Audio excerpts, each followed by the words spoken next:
Our new anchors just arrived, and they come in these really nice carrying cases right here. And they have this nice string on them. I'll pull them out so you can see them. They're arrived in really nice condition.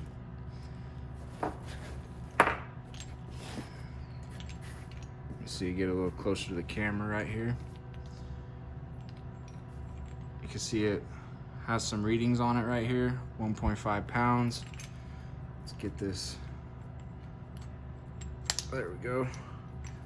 Opens up just like that. And then here you've got all your rope. A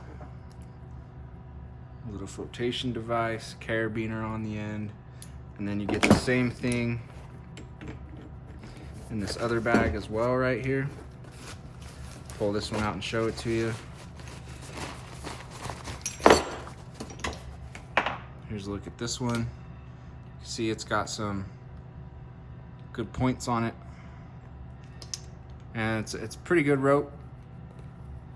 So nothing wrong with these. Excited to use them. They're gonna work nice. Think you'll like them too. I got the purple color. I think the purple's really cool. No scratches or dents or anything in it. They got a little bit of weight to them. Definitely some strong, sturdy metal right here. And definitely do the job once you drop it in some water. So I think you'll be happy with these anchors.